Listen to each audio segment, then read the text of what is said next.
Welcome to engineering. You're about to embark on a highly difficult journey, and in this video, Mo and I will help you avoid some of these mistakes so you do not spend those long hours failing and repeating the same mistakes that we made. We hope that you succeed in your first year. Let's go.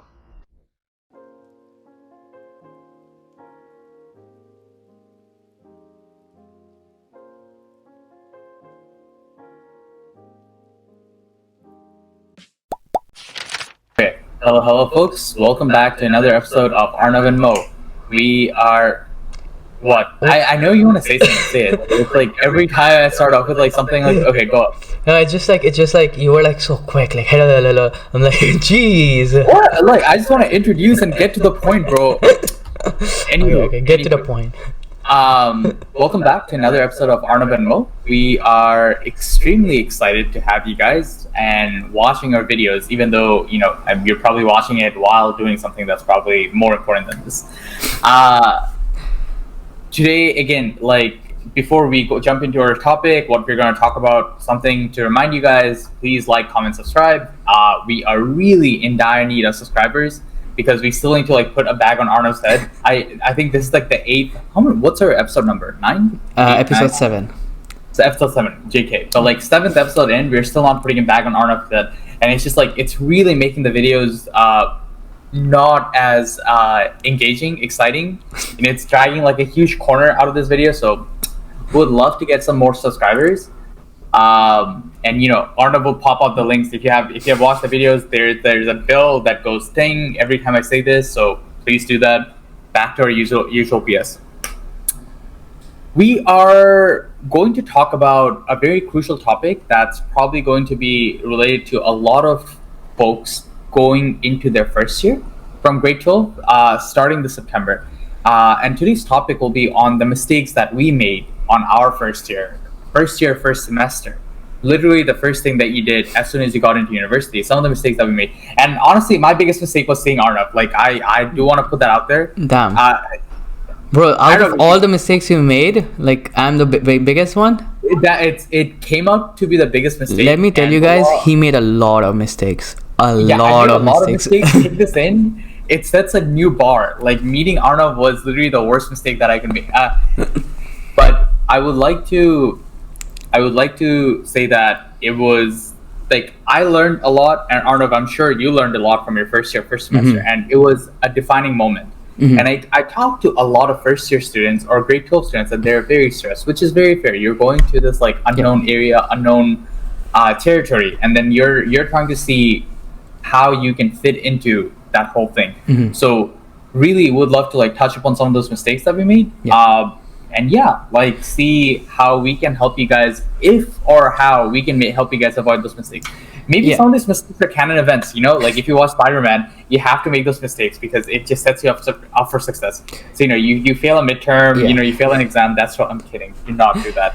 Actually, it's okay. If you do, that's also okay too. No, I think I agree. I think this is a very crucial topic, and I think for a lot of people who haven't seen our podcast before this, the entire podcast is about us sharing our experiences and telling people, hey, like, you can do this better, you can improve. And a lot of people, this is an unknown time, people would be feeling like really like scared, and like for that reason, like I think like right now is a good time to have like some comfort, some knowledge.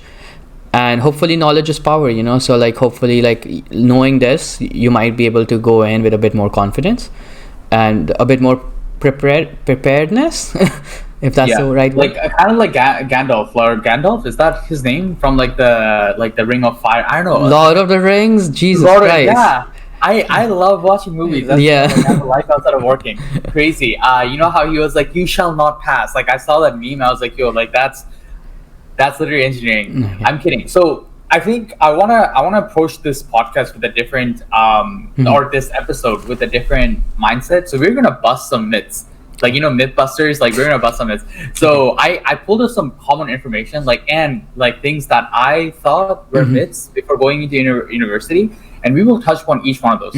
So engineering, bro, like I heard that like engineering before going to university, this is what I heard, that engineering is basically like hell, and hell loop.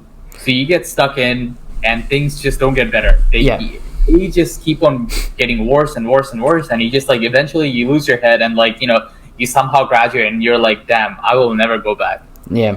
What do you think about that, Arnav? Yeah, and I think that's a really good point. I think I wanted to. No. I think it's a good point that like like a lot of people have that myth, and I think it's definitely a big myth that people have. I think it's definitely something that is erroneous, and I think it's also because a lot of people go into engineering not liking engineering, but just from the money aspect. And if you're one of them, that's totally okay. Like I understand, like it is a very lucrative option, but for someone who would enjoy this work, for them it's a lot easier and it comes a lot easily as compared to someone who is just going for for the money. Now, when you go for engineering, you will see the core of engineering is solving problems. That's what you're there for. And that's what you're going to do at work as well. Like you are going to be expected to solve problems. You are going to be given ambiguous problems. And the idea is that you are able to break it down and solve it, right? So I think in that aspect, university is a great trailer, you can say, to the movie that is coming, that is your life. But definitely, like I would say, it's a big myth. You don't have to study continuously. If you enjoy it, you should be able to study like I think 8 hours a day, 9 hours a day, and you should be including university, 8 hours a day or 9 hours a day, similar to your work, and you should be able to get everything. This man just said study 8 hours a day. Holy crap! Can you imagine studying? I'm kidding. Yeah, we all did that. Sorry, I don't know why I made a big deal of it. Yes, it's a full-time job, as Arnav said. And actually, he stole my analogy. I was literally just going to say it's like it's a trailer of a movie. I was going to say like first year is literally like studying in first year is literally like the pilot episode of a series. Like like you watch The Flash or like any episode, like it starts off with like a pilot episode where like it introduces the problem. Yeah, you're kind of like things are being thrown at you, and then eventually throughout the series you solve the problem that you like see in the pilot. Yes. So that's what first semester is. You kind of like first year is literally like a trial run for what's coming. It's not bad. It gets better. In all honesty, I thought that engineering, like my hardest time, just from the face value, not from the sheer amount of studying, just from the face value of like grade 12 was here, first year was here. Yeah. So that jump itself was a huge like I don't know what the word is, but like ringing the bell or like I don't know, like all those words that you use, kind of like it showed me that like you have to work hard, basically. Yeah. First year wasn't challenging as second, third, fourth year, but like definitely the jump from high school, grade 12 to like first year was a lot. So that taught me that like I'm in for a long ride, but it gets in my mindset. If you once you get used to that pressure, it does get better. Yeah, and I think a common mistake that people have is just thinking that there's gonna be no jump, that there is not gonna be a transition between high school and first year, and that's one of the reasons I think, like talking to people, a lot of people find first year as one of the most challenging years they have. So I agree with you, Mo. Like I think like there is a jump, but it does like I think like after first year the jump is a lot less. And I think it just gets easier and easier because you start getting used to it. Right. This is a key point. The studying aspect doesn't get easier. You get used to it. So it's kind of like I'm not sure what the percentage of our viewers are, but like if you like working out at the gym, it's kind of like, if you're this skinny, scrawny kid, coming out, like working out for the first time, you're lifting like a 10-pound weight and you're like, damn, that's heavy. Well, the first time you're going to lift, of course, 10 pounds is going to be heavy. But the next time, once you get used to the 10 pounds, 10 to 12 pounds, so 0 to 10 pounds is a huge jump, but 10 to 12, 12 to 14, 14 to 20, it's not a big jump. So you're actually, because you see that like, hey, I can handle 10 pounds, that means let me just push a bit more. Mm-hmm. I can do 12. Let me push a bit more. That's how you like. It's basically rather than physically working out, you're working out your brain, mm-hmm. and your brain is getting stronger over time, essentially. So things do get easier. So we did bust one myth. That's the first myth. Yeah. Yeah. All right. Second myth. Again, I'm pulling these out of my notebook, out of like the notes that I found online. But I heard. So sorry. This was. I want to say this in first person because this is what I had in my head.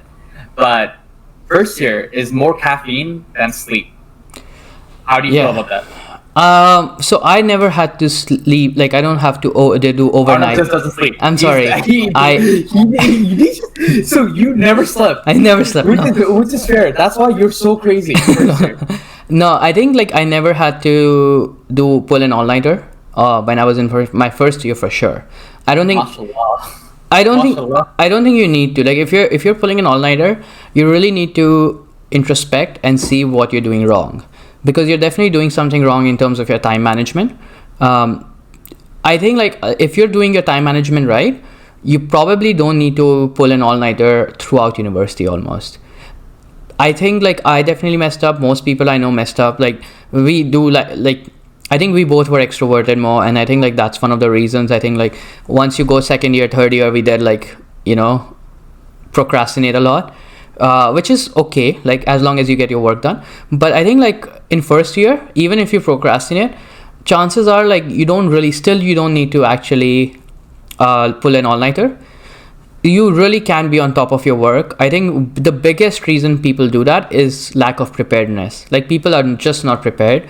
People really treat it as like a high school. You need to be prepared for your exams. You need to be prepared for your tests. You need to be prepared for your classes.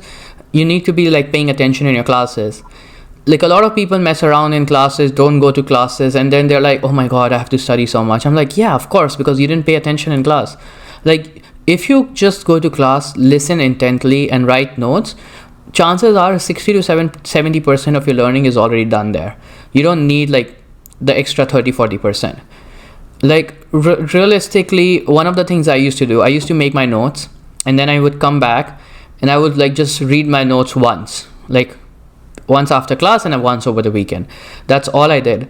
And I didn't really need to study until before an exam, like maybe 2 days before an exam, 3 days before an exam. That's the only time I had to study. And the reason is because like the listening part really retains in your brains. You really retain that information. And then once you reread that information, you recollect that information, and your brain has this idea that now it can fetch that information from that part of the brain easily, because it's trained to do that. It's trained to like what information was fed into last week, I can pull it out easily. So like now it can. Shake my head like, bro, I want to cut you off. Yeah. Because you're giving all these advice, and it's just like you come from a background where you're like a freaking nerd who would study the entire thing, be like, oh, everything's easy, it's fine. So again, I'm gonna cut you off because I think I'm more. People can relate to me more because it's all about me. It's not about you. I'm kidding. What Arnav said is absolutely right. That's what you should be doing. But what I did was entirely the opposite. Things that Arnav talked about. That's exactly what I did. First year, this is what I did. See this half coffee? I got addicted to Tim Hortons. Bro, extra large Tim Hortons coffee, like half French vanilla, half regular. That costs like $2. I swear. Because of the economy and because of how cheap that coffee was, I was like, yo, every day, every 4 cups of coffee, 5 cups of coffee every day. And like because you're coming out of high school, you never drank coffee. You're injecting yourself with caffeine and sugar, and it's just like you're not getting sleep. That's what I was going through. I think a lot of people, sorry, more like just mentioning on the coffee aspect, I think that is a really big mistake. And like I know like we've started at this Mythbusters, but like mistakes is a big part of this podcast this time. I think coffee is a really big mistake that people make. Like I think drinking coffee, so a lot of people don't know the negatives of it. Like it actually like slows your neurons. So the way it actually stops you from sleeping is because it stops the receptors from binding, and the hormones from generating. So you don't sleep, right? And because of that, it actually reduces the electricity conduction in your neurons, which makes your brain slower. So you can't retain information with coffee in your brain, and it makes you dumber, which we can see clearly who it is. Not to mention any names, but You're actually such a piece of shit. I'm literally drinking coffee. I made, and for anyone who's wondering, actually just a side topic, I made the nicest looking cup of coffee this morning. I showed this to Arnav, look. Actually, it was a lot nicer because there were like different layers. And look, it has Pokemon in it too. Arnav's like, bro, I don't know what you're talking about. just because you say right things doesn't make you right, okay? Like, just because you're saying right stuff doesn't mean I'm dumb. I might be dumb, but I don't have to. I'm not accepting it. So you can say all you want. But yeah. What's the next Sorry. myth? What's the next myth? Yeah. So I do want to I was making whatever Arnav said. I was making those mistakes. So I think if you do get into the habit of drinking coffee, it's okay, but limit yourself. Like don't be like me. I was drinking like 4 or 5 cups of coffee. Like I started off with drinking 1 cup, and then I'm like, damn, this is nice. It helps me stay up later because I would fall asleep like super quick. And then I'm like, I wouldn't have energy. So I'm like, oh, let me get more coffee, and then more coffee. So eventually it got up to the point where I was pulling all-nighters for no apparent reason. Like I literally could have just like not stayed up and finished my work and gave myself enough time. But I was pulling all-nighters because I was commuting, and I was like, wow, I don't have time. But I had so much time. In hindsight, now that I'm looking back, I'm like, I could have saved so much time in first year and studied way more effectively if I just managed my time. In high school, a lot of students don't do that, because high school studying is relatively a lot easier than first year engineering. So then when a lot of like stuff come at you, you're like, oh, I need to balance all this. So which means that like and no one is like hounding on you, being like, oh, the professor aren't like, oh, you need to finish your homework, like do this, like hand it to me. Like no one cares. So it's like you put stuff till the last minute, you're going out with your friends, and you're just like, oh, now how do I handle that pressure? You fall into this whole trap of like drinking coffee and like no sleeping. I think coming up with a schedule can really help you with not drinking a lot of coffee and getting enough sleep. Never ever sacrifice your sleep for something else. Always get your sleep, because I say this because I didn't sleep a lot. Like I was pulling all-nighters, and Arnav, like if you remember, I would show up to class with like huge eye bags and like wearing sweatpants, and it's just like first year I was wearing sweatpants, huge eye bags, and my running shoes every day, like every other day. It's like everyone knew, and everyone looked at me. It's like, bro, what's happening to you? So no, which is fair. Like I think Arnav, you remember. So it's like don't make those mistakes. Don't ever sacrifice your sleep, because that's an investment. You're investing in yourself, and this also comes with other health problems. What's the next myth? Let's move on to the next one. So did you ever so this is more so like a myth, but like I heard that like this is something that I had in my head, like you have to understand everything in class, like everything that the professor is writing on the board. You have to understand everything in every line, every sentence, and if you don't do that, you're basically falling behind. How much of that is true? How much of that is relatable? I would say it's not relatable at all. Like coming from someone who was, so I don't want to flex, I guess, but like I was definitely a top, near the top students, right? I think like even from my perspective, I didn't start like understand everything. A lot of part was not explained to me during class, and that's why like the 2 readings that I mentioned earlier really comes in play, because the first reading that you do after class helps you figure out like, hey, like what's wrong, like what parts I did not understand, why is this happening exactly, and that's when you start asking questions. I wanted to mention this, like I think like a lot of students do not ask for help. Like a lot of people are afraid to ask for help. They have a fear of sounding dumb, and it's a fear that is really unwarranted. And I think like even if I mention it, I think like most people mention it, I think it's really up to you whether you want to change your personality, because realistically like you should be asking for help. Teachers are really keen to help you, and they really look forward to that. Like they really look forward to initiatives. It's something that you would have to do in your work. It's something that you would have to do in your normal life. Taking initiatives is so important, and asking questions is never considered dumb. Like it's probably one of the nicest things you can do in your university career. So go to a professor, ask those questions, bug them after class, bug them before class. Sometimes they would enjoy it, sometimes they wouldn't. They would be busy and they would just tell you they're busy. Then bug them again, email them, like pressurize them. Like make sure that you get the answer. You cannot pressurize someone. No, just make sure you get the answer to your question, right? Arnav, boundaries. We talked about this. You give people their space. But yeah, yes, as Arnav said, I can. Okay, by the way, Arnav, like I do want to mention this, and I feel like this is a good time. Like if we, it's going to be part of this video, but also I think we can make a big short out of this because this is my very unique first year moment from this exact same question, and I want everyone to know this. So, if any of my friends from first year are watching this from my linear algebra class, I had this professor. He was a PhD student from the Department of Mathematics. So he was teaching us linear algebra. I don't want to say his name. I should not say his name. So this man tried explaining orthogonal planes and n dimensions and whatnot, doing plane multiplications on linear algebra. It's like now that I all those words in my head. I'm not sure, Arnav, if you remember. Actually, I don't want to ask that question because you're freaking smart. So you're probably like, oh, I remember everything.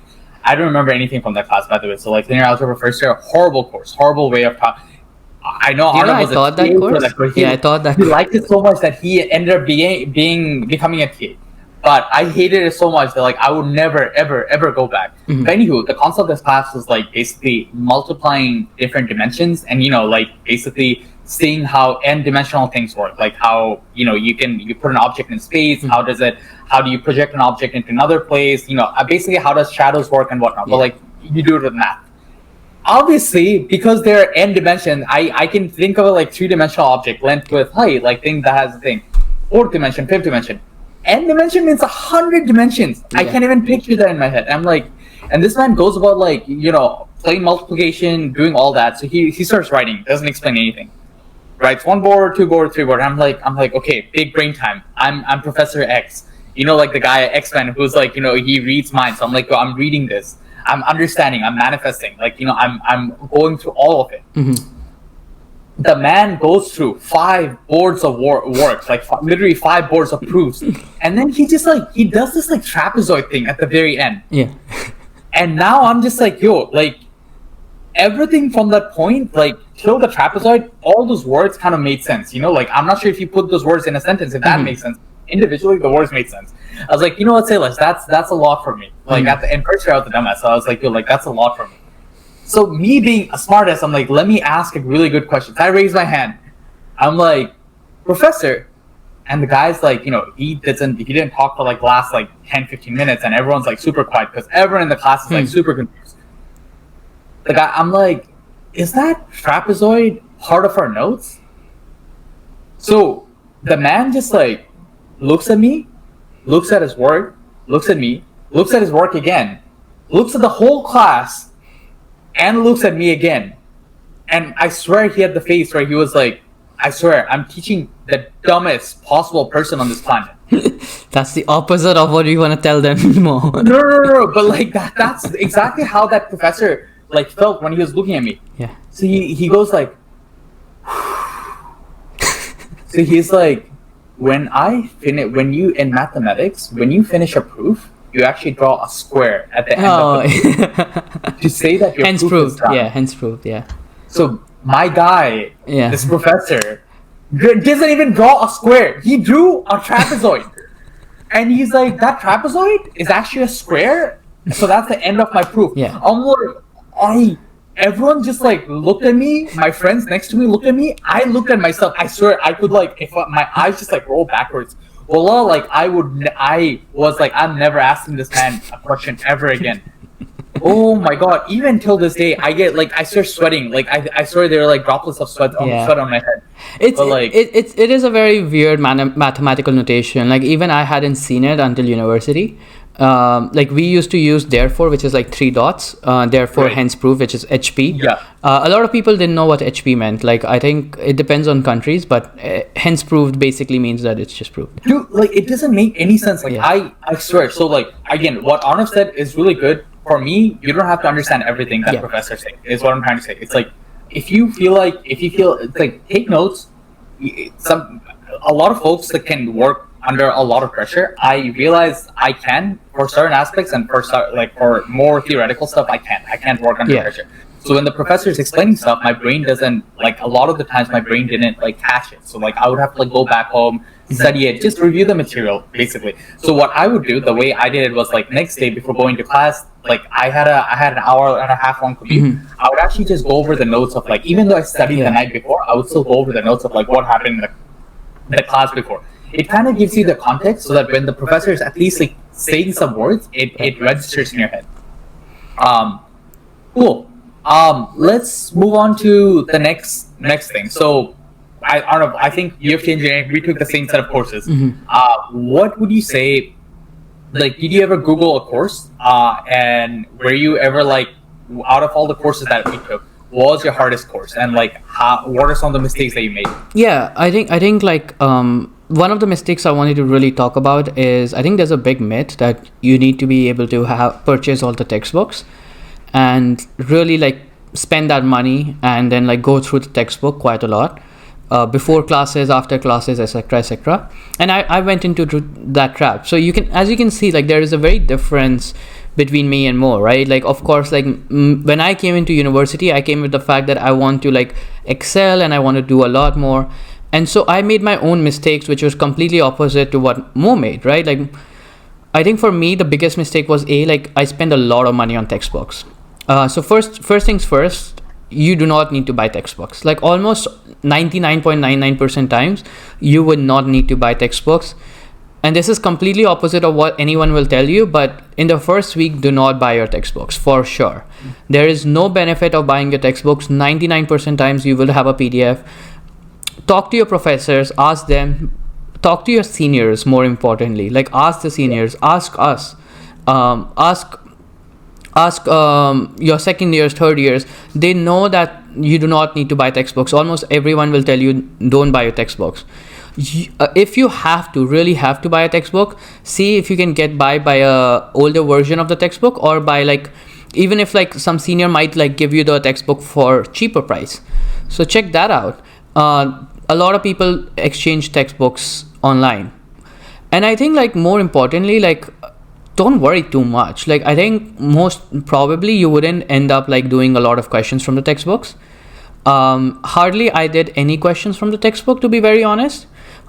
Just because there's just too much to do. Like it's a lot. You have assignments, you have tests, you have midterms, you have exams, and there is a reason for that. Like a lot of people don't understand why there's so much work in the first semester, but the reason is they want to really get you prepared to like actually give these final exams, which are worth like 40%, 50% of your grade. Yeah. And so they really like make sure that you give these like bunch of tests and stuff, so that you're not worried when you give the final exam, or you're not really seeing something new out of the ordinary. And I think for that reason, like just calm down. Like it's not a big deal. If you do bad on an exam, it's not a big deal. You have no idea how many times I've cried in university, which is kind of sad, but like I cried like I remember there was this one exam where I finished the exam. It was like I think it was a physics exam. So we did Civ 100, which is like all about trusses and stuff. And I came back and I had done really poorly. Like I think like there were 3 questions and I think I didn't do one of them right. So I had only done 2 out of the 3 questions, right? Which is 66% is not something that I would hope for. Turns out, and I didn't obviously talk to anyone. So I came out and I was crying and everything for like an hour, 2 hours, went home, just watched a movie and just went to bed because I was so like, sad and everything. It really affected me, right? And then like, turns out I actually scored 3rd highest in the class at the end because nobody did well on it. So do you like throughout this video, I want you to like find, like, I know you do all the editing and stuff. Whenever you say these words, my eyes just like, you can see how much I hate you. Like I hate you so much sometimes. Like the things that come out of your mouth is actually wallah, like it's like this man goes, yeah, I did so bad on a test. Actually, I only got the 3rd highest in the class. I genuinely thought I did horribly. That's maybe I should not. It's recorded, but whatever. I did so bad. Oh my god, I got 3rd highest in the class. Go fuck. I'm sorry, I cannot say that. Maybe edit that out. so I don't know about you, but like a lot of folks, yeah, as Arnav mentioned, like he basically said that like, yeah, Mo, I was very well prepared, and Mo was basically a dumbass who like failed almost all of the university, which is fair. Like I didn't really start studying till like third or fourth year. So first year, my biggest mistakes were like I was like, yeah, I didn't buy the textbook because like I was trying to like unlike Arnav, who was like a tryhard, I was actually networking with people. I found out that like people are like, yo, don't spend $1,000 on textbooks. So I ended up just getting the PDF from my friends, and everyone just shared that out, and it ended up being great.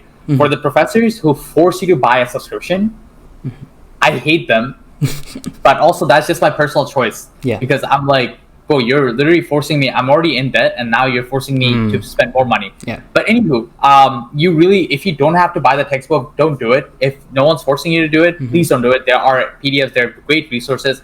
I'm sure that we can't say it on the video, but cuff internet is out there, and if you look up on Reddit, don't ever look up how to get free textbooks on Reddit, and don't ever look up things like LibGen, where you can get free textbook. Don't ever use that, by the way. And some other resources that we will never advertise. Arnav, like when we put the descriptions, we should say on this video, do not find the free textbook at this link. Yes. So do not find it for sure. Yeah, do not find it for legal purposes, obviously.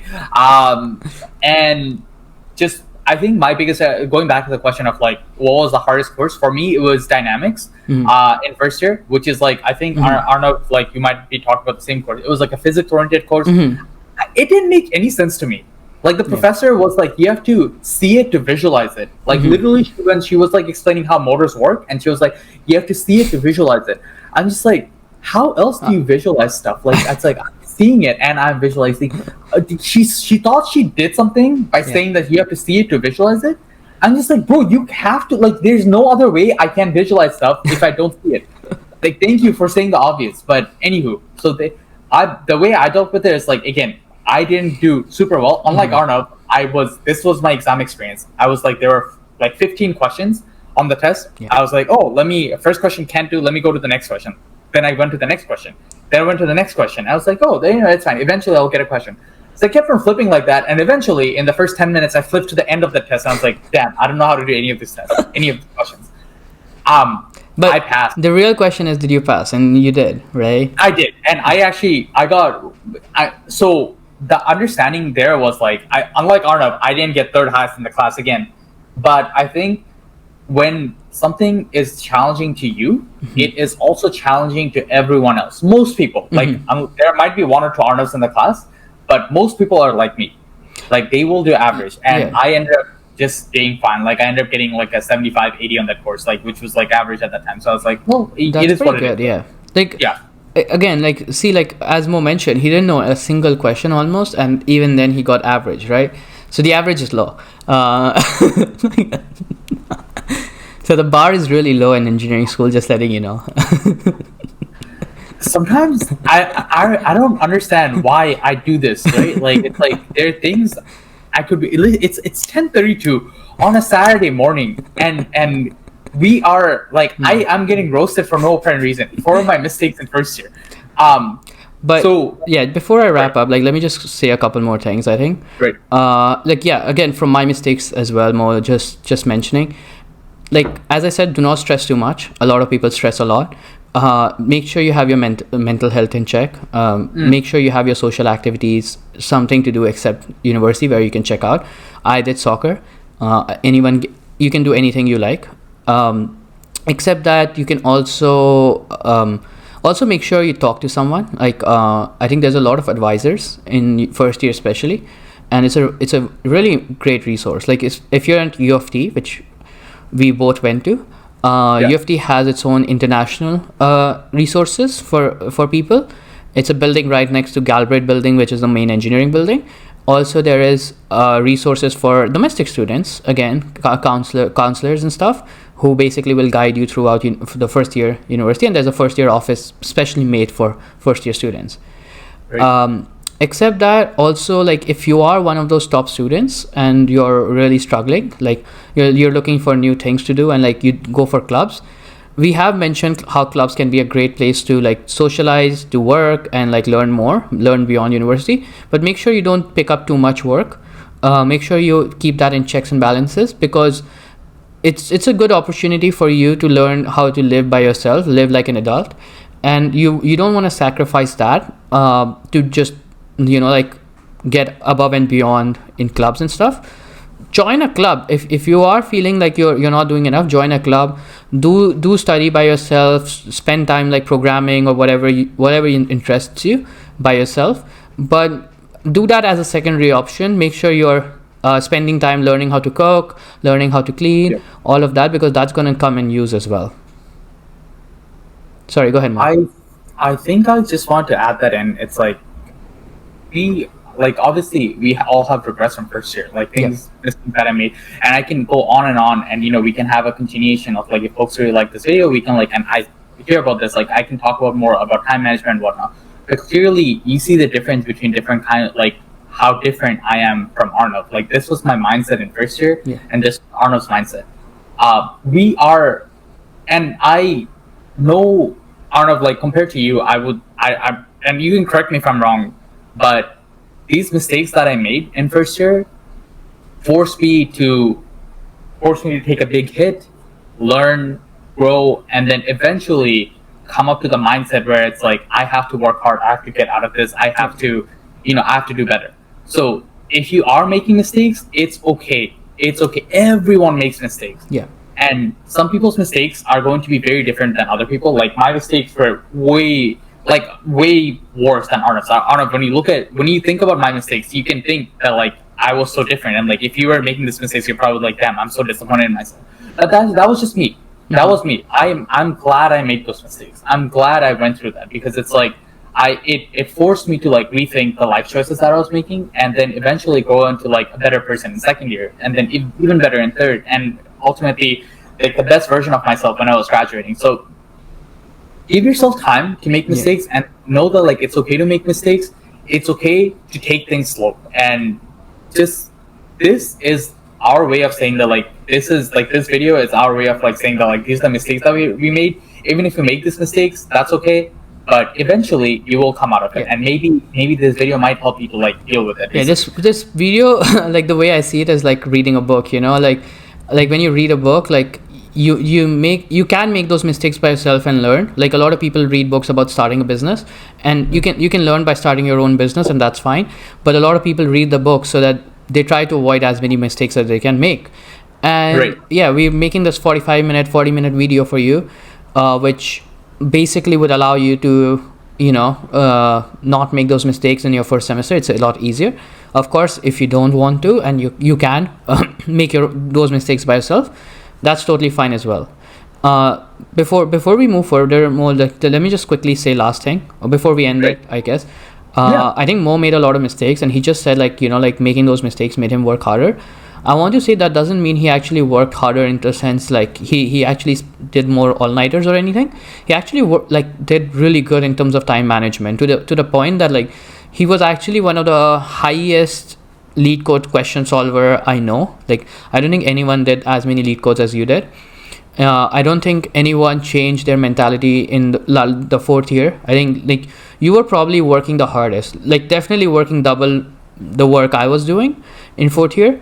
So there was a huge transition that I saw in you, and I think it wasn't just me, it was everyone. We saw you stopped hanging around too much, and you started really studying seriously. So there was a huge transition, and I think everyone can make that transition. I realized what I wanted to do with my life, and obviously I think we can talk about relationships and whatnot, but things that really played a role in this is me just taking more control of my life, and I really wanted to do that. I still joke around, I still make mistakes, but I think the core of my belief have been changing, and I'm still learning. I'm still making mistakes, I'm still learning, I'm still growing, but I do want to be in a place where it's just this is an investment in myself. Learning that you make mistakes and working on your mistakes to be a better person is an investment in yourself. We invest in so many things. I think investing in your own mistakes and coming out as a better person is probably the best thing that you can do. Probably the best possible investment that you can put out. There are a lot more topics that we would love to cover, but I think for today, let's cut it off here. if you have any questions, you can reach out to either one of us. My name is Mohammed. This is Arnav. You have our Insta handle, which is Arnav and Mo. You have our YouTube handle, Arnav and Mo. And also, if you ever need anything, you can also reach out to us individually via anything, Instagram, comments, anywhere you feel comfortable. We read every single comment for sure. We don't get too many, so I guess. But yeah, we do read every single one of them. So please reach out. Yeah, 100%. Yeah, that's it. If you have any topics that you'd like us to discuss, leave them in the comments, and we would love to discuss them. Nice. Keep making mistakes, guys. See you.